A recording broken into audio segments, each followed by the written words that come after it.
to demonstrate they are unsafe.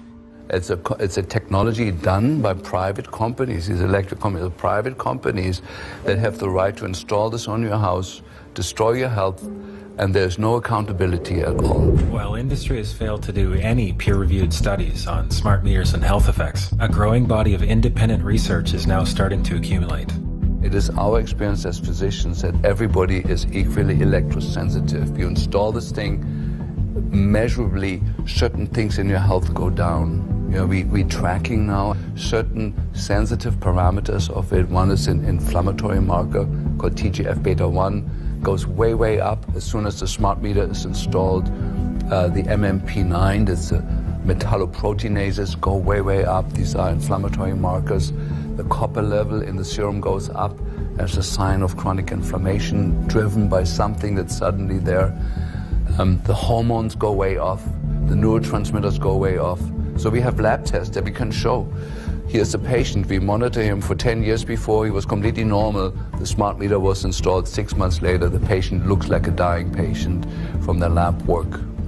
And we find those changes even in people that say, well, my wife is sick since the smart meter's in there, but I'm totally healthy. But we look at the lab work, it looks just as bad. Yeah, so some people have an awareness of health and goodness in them, and other people don't. But from what our experience is that everybody is affected by it. It's not just a few 3% of electrosensitive people.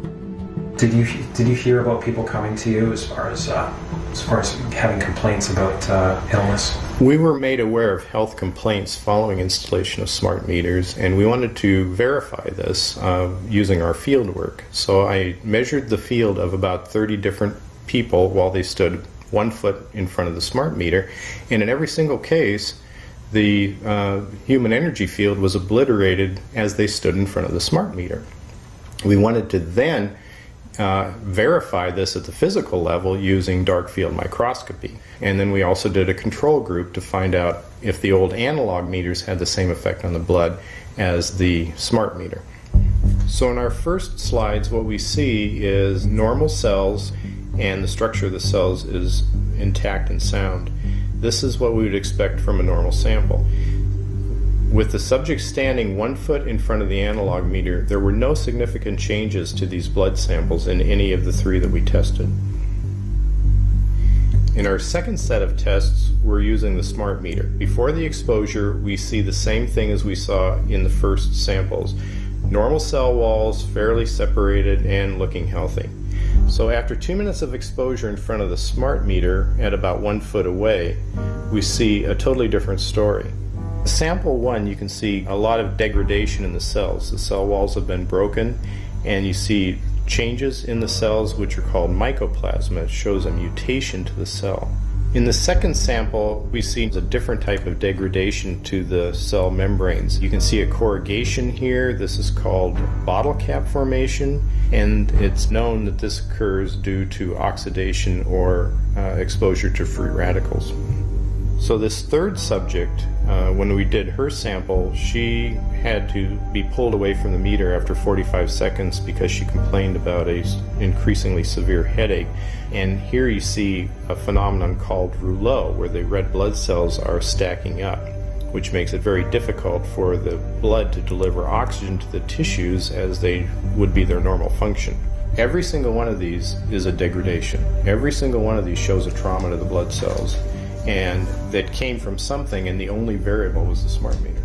The good news in all this is the patient and the blood can return to normal once they have been removed from the influences of these stressors.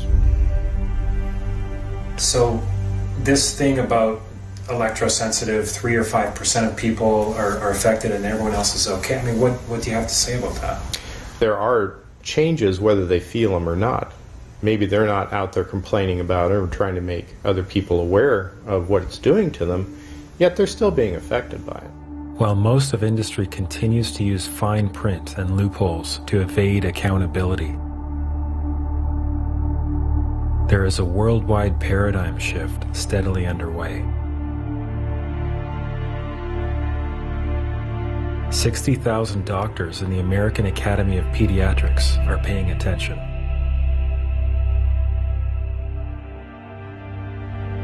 And teachers' unions, this one of 45,000, are beginning to speak out against Wi-Fi in the classroom.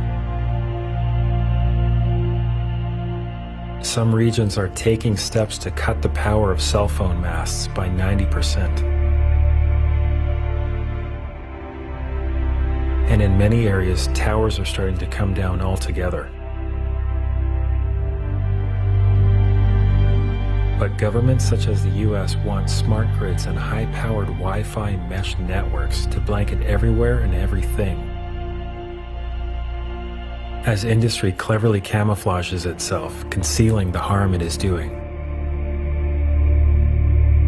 Amazingly, our centers of medicine are seeking to bathe newborns in wireless. And this has continued on because the official line is that microwave radiation is safe enough. The radio frequency radiation work that we did was supported by Motorola. The relationship was really very cordial and very stress-free, but only up until we started generating data.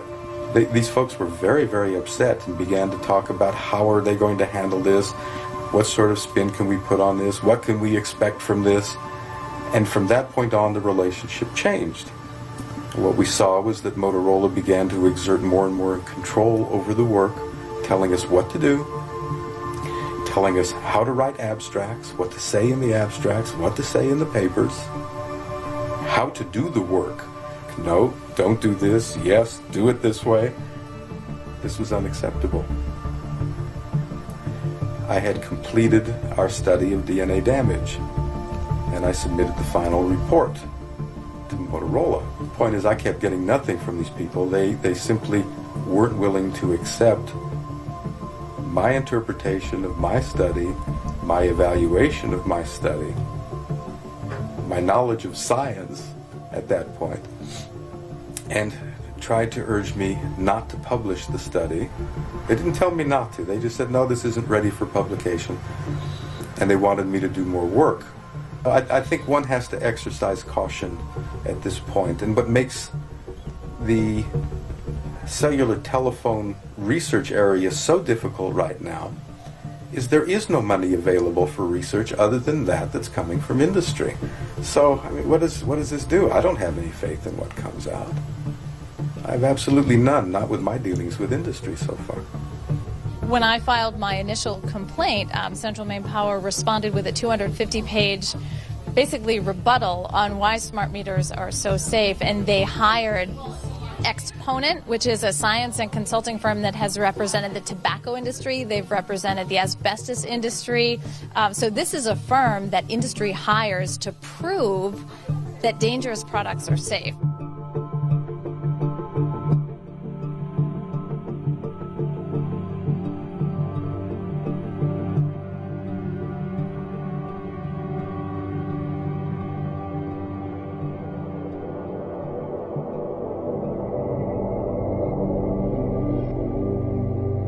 In 1996, Congress passed the Telecommunications Act, which included a provision called Section 704 that took away state and local governments' rights to resist antennas on health or environmental grounds. The legislation was actually written by the industry. It was also the first time in history that industries of all stripes were invited into congressional chambers and asked essentially for their wish list. And the telecommunications industry, like other industries, just rushed right in and gave them their wish list. It took away your state and local government's ability to protect you, to protect children, schools, every environment from this kind of radiation. I mean, this is ludicrous. This is unconstitutional. But this reflects the power that the communications industry has with our Congress. And now there's a new bill called the Smart Grid Advancement Act of 2013. This bill would grant the federal government unprecedented powers to forcibly deploy this smart microwave and surveillance program upon all states, regions, and everyone in the nation. What's going on here? This is a wireless device which is unproven scientifically, which all the evidence so far proves is dangerous or questionable, which should therefore be studied intensely before it's released to the public. Clever people called the technology smart to make it seem intimidating so no one would question it. Some smart ad man came up with that and got paid $300,000 to call it a smart meter so you would feel less knowledgeable, which they know we feel, and then you wouldn't question the smart people putting it in your house. So I call them not smart meters, dangerous meters. I started wondering, how are our future generations being affected by this unprecedented increase in electromagnetic radiation?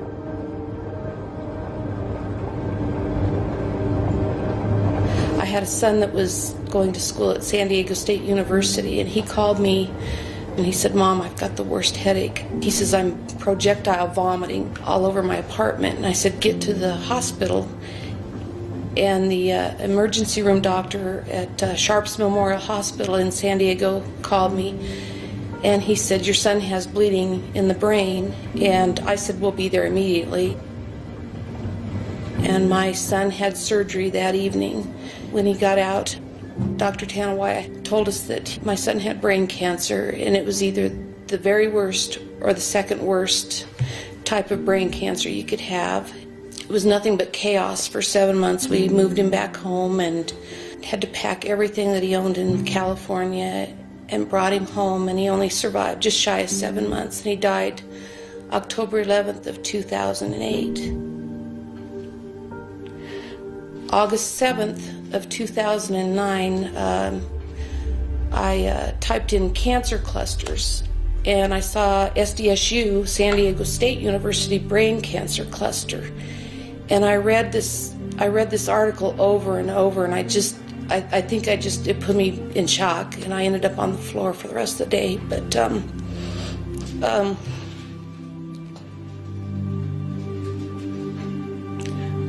sorry.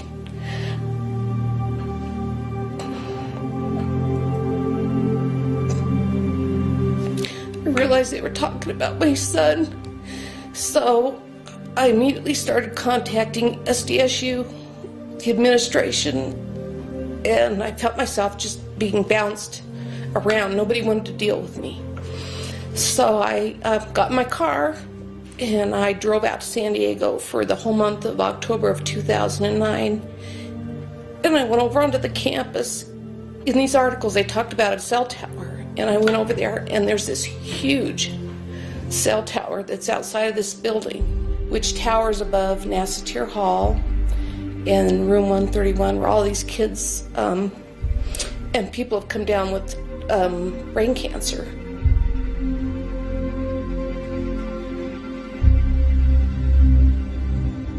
My son, Rich Farver, died October 11th of 2008, and he was in NASA Tier Hall, room 131.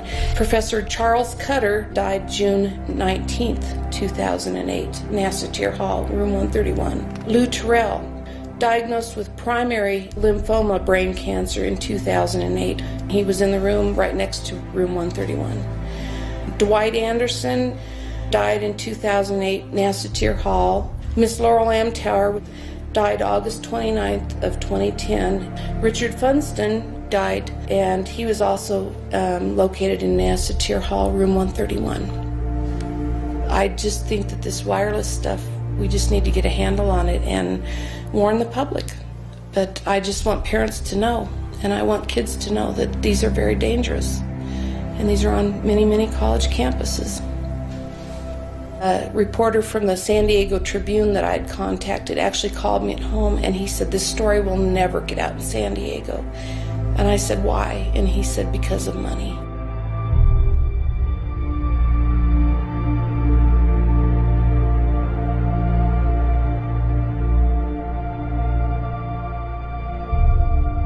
After having interviewed more than 70 people from 4 countries, witnessing the profound emotion from those whose lives have been ruined, I felt myself wondering if I could ever really make a difference against corporations that are so powerful and so willing to put money before life itself.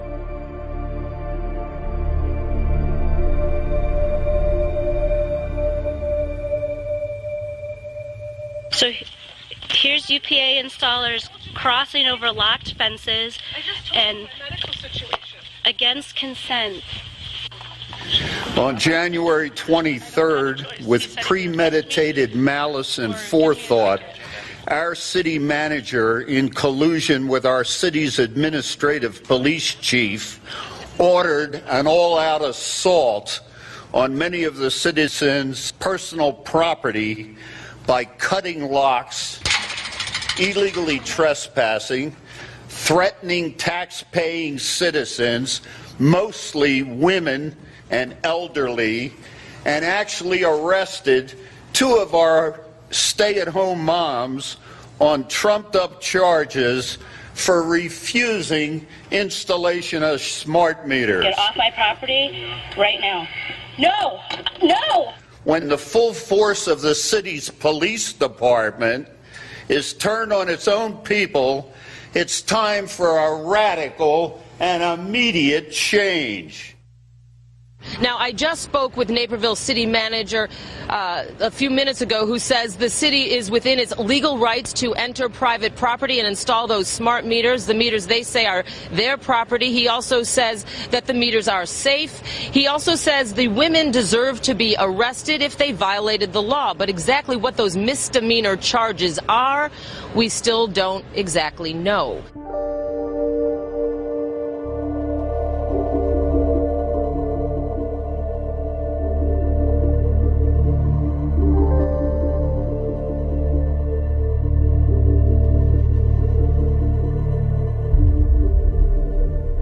I'm one of the homeowners who had his property rights violated, even though by certified mail I notified the city manager I would not participate in this federally sponsored voluntary program and would not accept the extortionary alternatives provided. As a result, I'm asking for City Council to fire the city manager, the acting police chief, the police officers who participated in this travesty, and any city employee who advised them that they had the right to do so. As far as I know, we still live in the United States of America and not communist China. Thank you.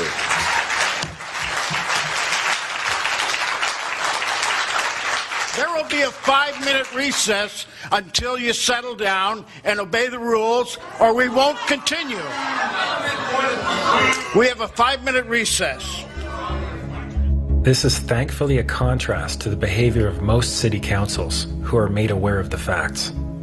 One of the first U.S. states where these devices were deployed was California, where dozens of local governments have issued moratoriums against the rollout.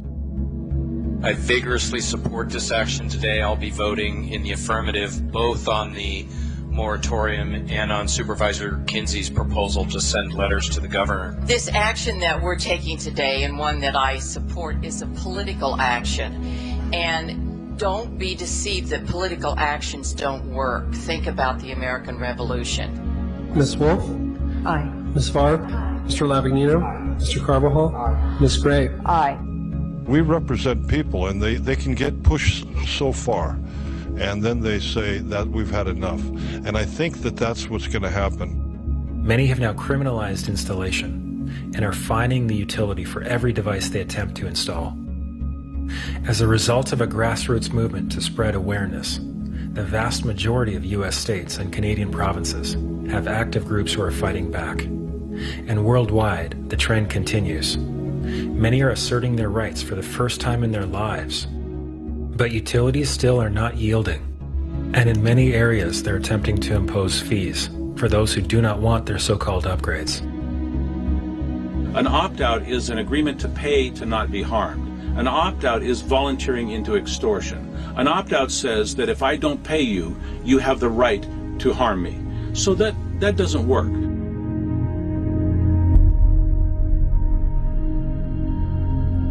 They are embarking on a monstrous act of deception. They are saying one thing, but you're getting something else.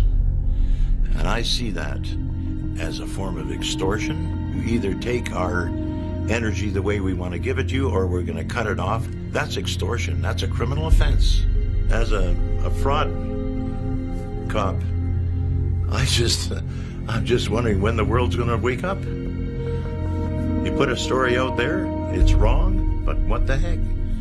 We're going to go with it. We're going to look you straight in the eye, and we're going to lie to you. What are you going to do about it? What would you recommend from your experience that people may not understand, or that you've gone through, what they should do or what they should know? They should know that they can change that meter, and they should do that. That is the most important part of it, is to change that meter over. The utilities have something called a legal mechanism called implied consent, whereby our silence is golden to them. We've given them consent by being quiet. We can't afford to be quiet on this. We have to take action. This is a game changer. These companies are betting on you saying nothing. They're betting on you quietly complying with their wishes to install these smart meters on your property. You have the right to refuse a smart meter on whatever grounds you deem appropriate. They put the smart meter in without informing us or asking as if we wanted it. So we just told them to get the smart meter out and put the old meter back, or we wouldn't pay. What's important for people to realize here is that you're in a contract with a utility company. As soon as they change the terms of that contract, they have to get consent. That's so important. You have to agree to those new terms, or the contract is void. We wrote them a letter immediately, formal letter, stating that we do not consent to the meter installation, we do not consent to the new terms. In our view, that voids the contract. They did threaten to terminate the power. They did threaten to disconnect. They've sent 2 notices in the last year and a couple of months that they would terminate or disconnect the power if somebody in this house would not pay the bill. And we sent them a letter back that we're not paying the bill, and they haven't disconnected the power. There's no law on the books that say you have to take a smart meter. None.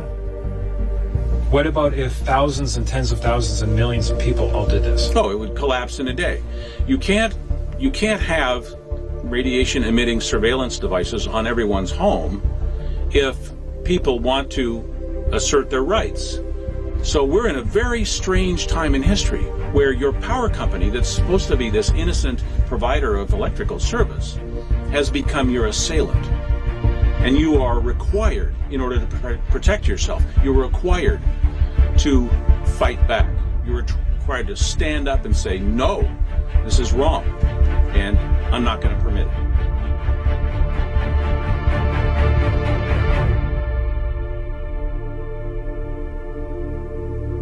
It's that a device that is broadcasting and receiving wireless signals permanently has been surreptitiously placed in your home unnecessarily and without your permission and without proving itself scientifically. This is a test case for technological democracy if I've ever seen one. Dear Big Brother, I wish I could say you're acting like a brother, but unfortunately, an Orwellian big brother is what you have become. The problem is you've presumed you have the right to make decisions that are harming the quality of all of our lives, our health, and children, simply because you've been in charge of the distribution of a necessary resource in our lives. It does not matter why you have done this. There is no right way to force unproven and dangerous technology upon the world. And history has shown that being sorry after the fact for harming people through unproven medicines, technologies, is of no help. You do not have enough money to repay the harm that you are doing to all life. From the acknowledged dangers of genetically modified foods, to preventing new ways for people to generate energy, to invasive, untested devices for monitoring and control, you have created problems and forced false solutions in the name of saving the planet, fighting terrorism, or increasing corporate efficiency. You have even blatantly placed career lobbyists as your corporate yes-men, as heads of the very agencies that are supposed to protect the people. Now you are deploying wireless digital surveillance and broadcast devices upon everyone without disclosure. This is a preemptory attack against the principles of a free society and a taking away of our rights to make decisions. It is not your place to make these choices for us. By behaving this way, you have gone from an asset to society to a tyrant acting behind the cover of corporate freedom. You have gone from the brotherhood of man to the Orwellian Big Brother, who treads upon our trust and goodwill for profit and control only. This is no longer acceptable. You and your agents will be held financially and criminally liable for your actions, as corporations and as individuals. The excuse of just following orders will be of no avail to those going along with this.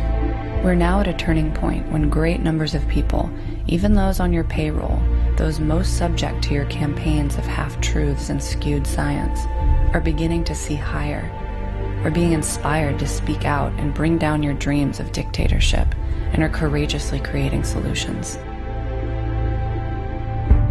This is just the beginning. But as we begin to peel back the layers, we begin to realize that the smart meter issue is really more a symptom rather than a disease. And now we get it. And now we see behind the curtain. Millions of people are starting to wake up to what's occurring. The game is on. The ball is very much in our court. You know, we have a tremendous opportunity, but we have to engage in that game. While making this film, there was a part of me that just wanted to look the other way and put the lid back on the box I'd opened. But once I saw the magnitude of this issue, I thought of all the people in my life that I care about. And I knew that I had to share it as widely as I could. Whatever your political party or belief system, we're all in this together. And whether you came into this because of the risk to rights, or privacy, or health, or security, or cost, or something else, it doesn't matter. What matters at this point is that we set our differences aside and we stop the deployment of this technology where we live. The only people I've come across who want this program are either misinformed or benefiting from the deployment. Instead of so-called smart meters and a smart grid, we need wise people who see what's going on and who realize that we all have the power to change our situation. Change happens when you make a decision and say, I will not have one of these devices on my home.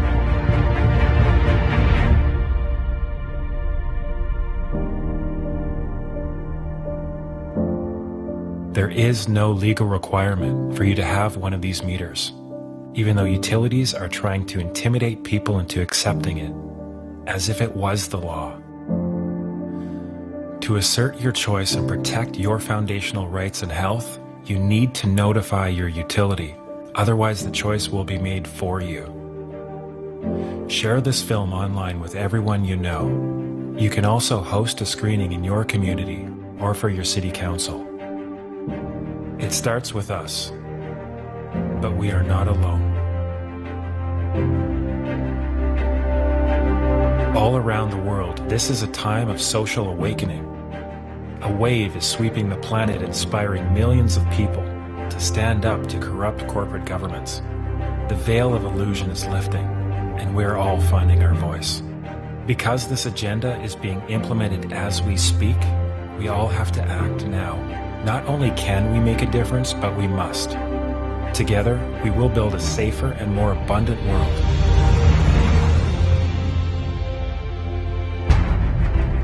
For us, our children, and all future generations.